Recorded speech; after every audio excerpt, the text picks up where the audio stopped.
आज के गुड श्रृंखला में आप सभी विद्यार्थियों का मैं स्वागत करता हूं।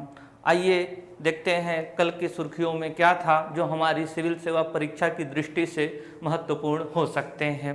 तो आइए देखते हैं पहली खबर आप यहां पर देख रहे होंगे। विधिक शिक्षा के विकास में सक्रिय भूमिका निभा रहा छत्तीसगढ़, ऐसा कौन कहा है? तो CGI श्री NV रमना।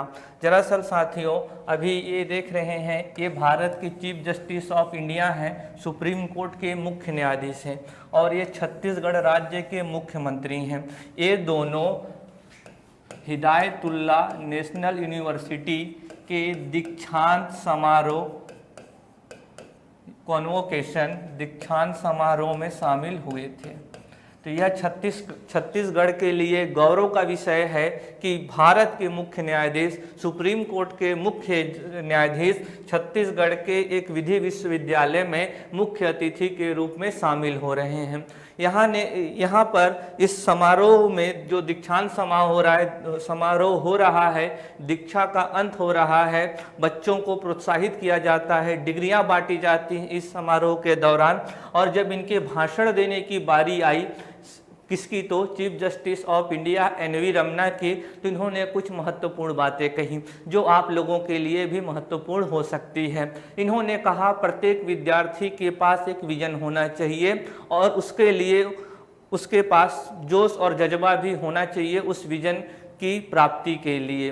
तो ये आप लोगों के लिए भी महत्वपूर्ण है। आप भी एक विद्यार्थी हैं तो आपके पास भी एक विजन होना चाहिए। उद्देश्यहीन मानव पशु के समान होता है। दूसरी बात इन्होंने कहा सूचना और विद्या एक धरोहर है। सूचना और ज्ञान में अंतर होता है।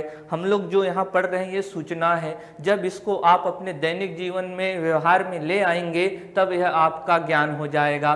तो ये दो महत्वपूर्ण बात थी जो आपको प्रेरित कर सकती है।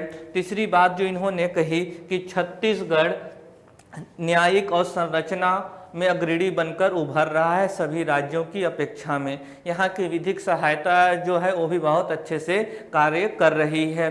इन्होंने और एक बात वहाँ पे कही कि ये जो छत्तीसगढ़ विधि विश्वविद्यालय है, इसका नामकरण महान विधिवेत्ता हिदायतुल्ला के नाम पर रखी गई है। तो आइए सबसे पहले हम लोग इस विश्वविद्यालय के बारे में जान लेते हैं। इस विश्वविद्यालय की स्थापना 2003 में की गई थी और यह राष्ट्रीय स्तर पर जो विधि स्कूल स्थापित किए गए हैं, विधि स्कूल, उसमें इसका नंबर 6वां है। तो राष्ट्रीय स्तर पर जो विधि स्कूल है उसमें 6वें क्रम का HNLU है। यह एक केंद्रीय विश्वविद्यालय है, आप देख रहे होंगे। तो यहाँ पर इसकी स्थापना 2003 में की गई थी। अभी इसके जो कुलपति हैं, छत्तीसगढ़ राज्य हाई कोर्ट के मुख्य न्यायाधीश HNLU के कुलपति होते हैं। और मुख्य न्यायाधीश कौन है? तो अरूप कुमार गोस्वामी। इस दीक्षांत समारोह में छत्तीसगढ़ उच्च न्यायालय के मुख्य न्यायाधीश अरूप कुमार गोस्वामी भी उपस्थित थे। ये जो समारोह हो रहा था, यहाँ पर अरूप कुमार गोस्वामी जी भी उपस्थित थे। और इसमें और क्या हम लोगों को पढ़ना चाहिए कि इसके उप कुलपति कौन हैं? तो इसके उप कुलपति CV विवेकानंद जी हैं। CV विवेकानंद जी इसके उप कुलपति हैं। तो यह तो बात हो गई किसके बारे में? विश्वविद्यालय के बारे में। साथ में ये जो आप देख रहे हैं, NV रमना ने हिदायतुल्ला की प्रशंसा की और उन्होंने कहा कि हिदायतुल्ला एक महान विधिवेत्ता थे जिनके नाम पर ही रायपुर में स्थित राष्ट्रीय विधि विश्वविद्यालय का नाम रखा गया है। तो हम लोगों को यहाँ जानना चाहिए कि क्यों हिदायतुल्ला का ही नाम चुना गया। और भी तो देश में महान विधिवेत्ता हो चुके हैं, तो क्यों चुना गया है? आइए इस प्रश्न का हल ढूंढने का हम लोग प्रयास करते हैं। और तो इसमें क्या मिलेगा हम लोग को? ये जो हिदायतुल्ला थे, हिदायतुल्ला का जन्म 1905 में हुआ था।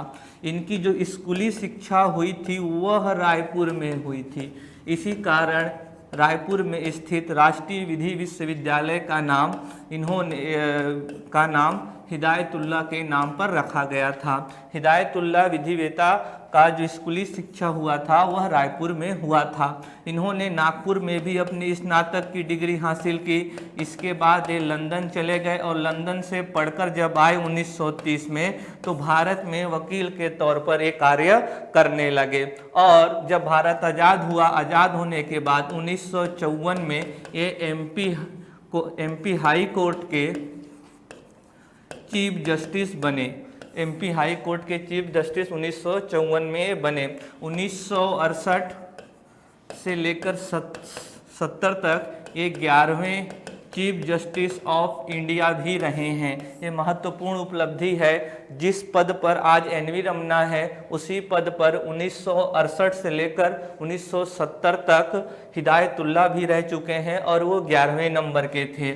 आगे देखेंगे तो 1969 में एक कार्यवाहक राष्ट्रपति के रूप में भी कार्य कर चुके हैं। कार्यवाहक राष्ट्रपति, एक्टिंग प्रेसिडेंट के रूप में भी कार्य कर चुके हैं। 1979 से लेकर 1984 तक ये भारत के उपराष्ट्रपति के रूप में भी काम कर चुके हैं। तो इतनी बातें आपको पता होना चाहिए हिदायतुल्लाह जी के बारे में, जिनको श्रद्धांजलि देने के लिए छत्तीसगढ़ के राजधानी रायपुर में स्थित राष्ट्रीय विधि विश्वविद्यालय का नाम इनके नाम पर किया गया है। तो इनकी महत्वपूर्ण उपलब्धियां रही हैं जीवन में, जिसको आपको जानना ही चाहिए। आइए चलते हैं दूसरे खबर की तरफ। दूसरा खबर आप देख रहे होंगे तो ये मुख्यमंत्री साहब हैं, ये रविंद्र चौबे कृषि मंत्री हैं और ये जो बाकी लोग हैं इन लोग धीवर समाज के हैं। तो धीवर समाज ने कल मुख्यमंत्री से मुलाकात की और इस मुलाकात के दौरान मुख्यमंत्री ने कुछ महत्वपूर्ण बातें की और कुछ महत्वपूर्ण आंकड़े उपलब्ध कराए जो हमारे लिए महत्वपूर्ण हो सकते हैं। तो ये आप देख रहे हैं कि मछली पालन को कृषि का दर्जा के साथ मछुआरों की बेहतरी के लिए किए जा रहे कार्य, श्री भूपेश बघेल जी। तो यहाँ दो बातें कही हैं इन्होंने, आप देखेंगे तो मछली पालन को कृषि का दर्जा, मछली पालन को कृषि का दर्जा, कृषि का दर्जा। और दूसरी बात जो यहाँ से निकल आ रही है ये देखिए पहला पॉइंट तो हम लोग का यहाँ हो जाएगा, दूसरा पॉइंट मिल जाएगा मछुआरों की बेहतरी के लिए किए जा रहे कार्य। तो मछुआरों की बेहतरी के लिए किए जा रहे कार्य। आइए दोनों बिंदु का हम लोग विश्लेषण करते हैं और कुछ महत्वपूर्ण चीज़ें प्राप्त करते हैं। तो मछली पालन को कृषि का दर्जा, तो ये मुख्यमंत्री क्यों कह रहे हैं? मछली पालन को कृषि का दर्जा मिल जाने से क्या लाभ होगा?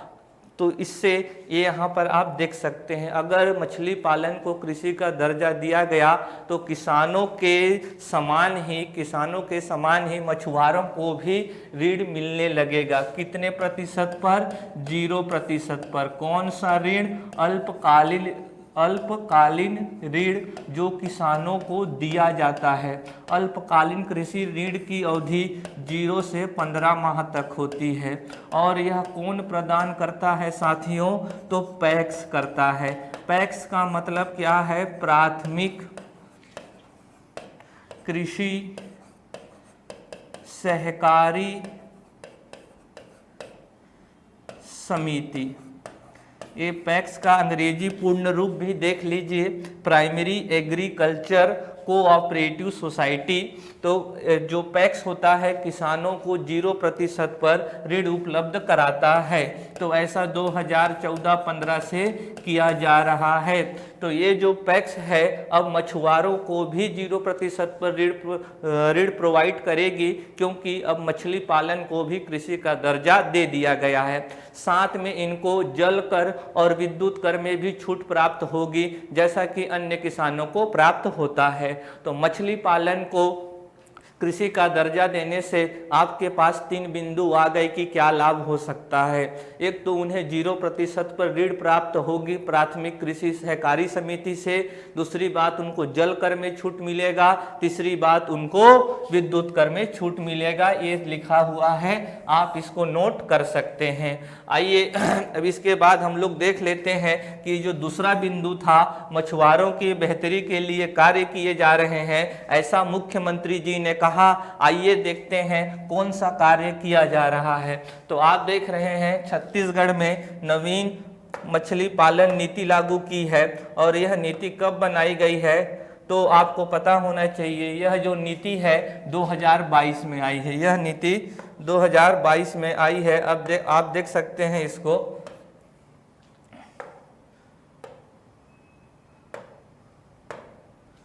2022 में आई है यह नीति, आप लोग देख सकते हैं। बहुत ज़रूरी है, आपको जानना चाहिए कि नवीन मछली पालन नीति कब आई है, तो 2022 में आई है। आइए इस नीति के बारे में जानते हैं हम लोग और इसको समझने का प्रयास करते हैं। त्रियु, यहाँ त्यू लिखा हुआ है, वास्तव में यह त्रियु होगा।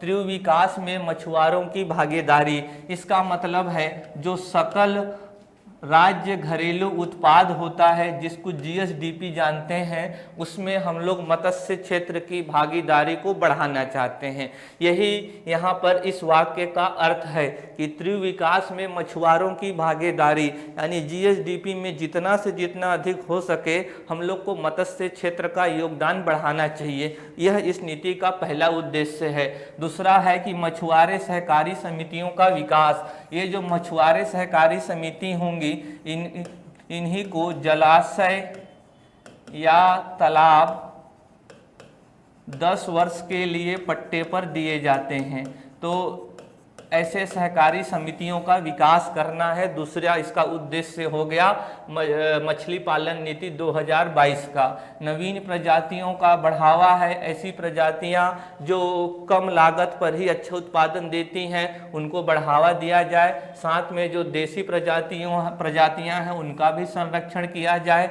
आगे देख रहे हैं तो नवीन तकनीकों का समावेशन एवं प्रशिक्षण। नवीन तकनीक यानी कि 2 तकनीक है जो छत्तीसगढ़ में हुआ जा रहा है। केज कल्चर है, इस केज कल्चर में, इस केज कल्चर के तहत पंगेसियस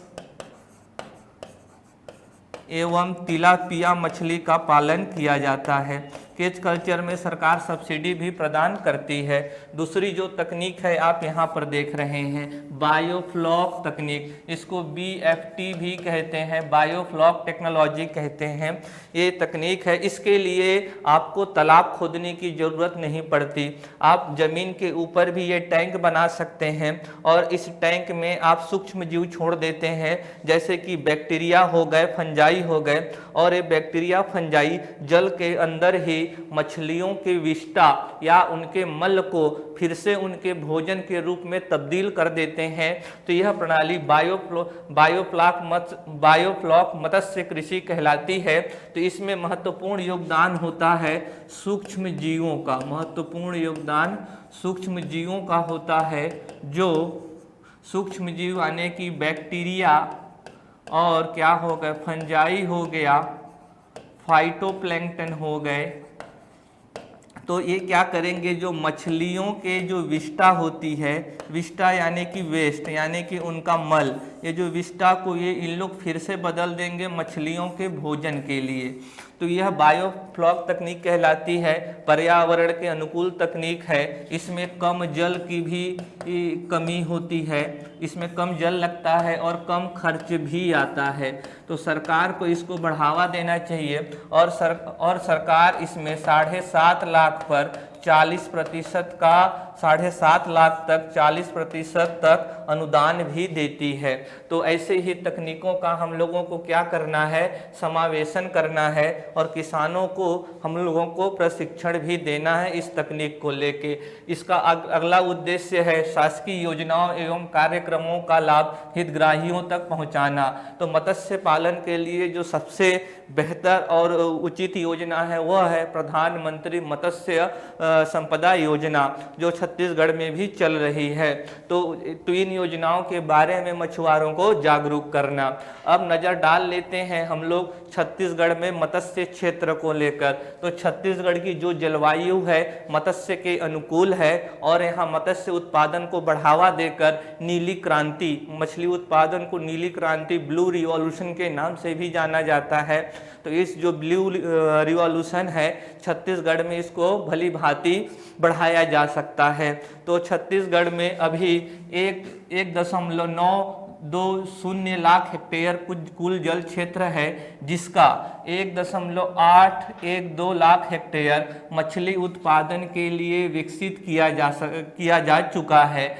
यानी कि यह टोटल इसका कितना हो गया, तो 94.38%। छत्तीसगढ़ में जितना भी जल क्षेत्र है उसका 94.38% मछली पालन के लिए विकसित किया जा चुका है। तो ये भी आप ध्यान रखेंगे मत्स्य क्षेत्र को लेकर।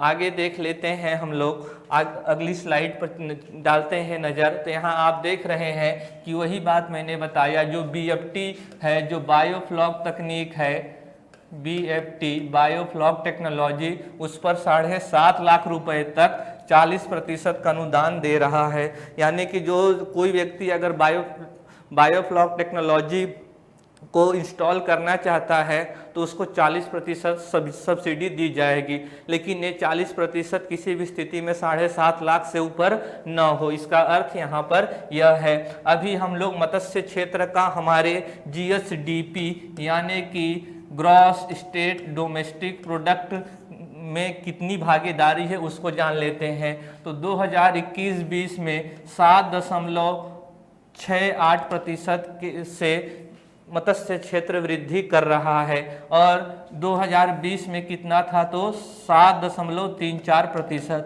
यानी कि वृद्धि दर में बढ़ोतरी हो रही है। अब इसकी भागीदारी देख लेते हैं कि GSDP में कितना है। तो वर्ष 2021-22 में 2.27% है, जबकि 2020-2021 में 2.34 है। यानी कि भागीदारी घटी है। 2020 की तुलना में 2021 में भागीदारी घट गई है। 2020 में आप देख रहे हैं 2.34% था, जो घटकर 2021-22 में 2.27% पर आ गया है। तो ये बहुत महत्वपूर्ण है। आपसे पूछा जा सकता है वर्ष 2020 की तुलना में मत्स्य क्षेत्र की भागीदारी GSDP में घटी है या बढ़ी है, तो आप बताएंगे घटी है। आगे मुख्यमंत्री जी ने बताया इस धीवर समाज के उसमें समारोह में कि छत्तीसगढ़ में जो मत्स्य उत्पादकता है वो 4000 मीट्रिक टन प्रति हेक्टेयर है। कुछ प्रगतिशील किसान जो आधुनिक तकनीकों का इस्तेमाल कर रहे हैं उनकी उत्पादकता तो 8 से 10,000 मीट्रिक टन प्रति हेक्टेयर हो चुकी है। यहाँ जो चौथा आपके लिए तथ्य महत्वपूर्ण है, छत्तीसगढ़ राज्य मछुआ कल्याण बोर्ड के अध्यक्ष श्री MR निषाद जी हैं। इनका नाम भी प्रीलिम्स की दृष्टि से महत्वपूर्ण है। तो साथियों, मत्स्य उत्पादन बहुत ही जरूरी है, क्योंकि ये जो आने वाले समय में जनसंख्या बढ़ोतरी के साथ प्रोटीन की भी मांग बढ़ेगी और प्रोटीन की मांग बढ़ेगी तो उसके लिए हमारे पास खाद्य पदार्थों की उपलब्धता होनी चाहिए और मछली प्रोटीन का उत्तम स्रोत होता है। तो मछली उत्पादन न सिर्फ किसानों की आय में बढ़ोतरी करेगा, साथ में यह छत्तीसगढ़ में व्याप्त कुपोषण में भी कमी लाएगा। तो आज के लिए बस इतना ही। अगली सुर्खियों के साथ हम लोग कल फिर मिलते हैं।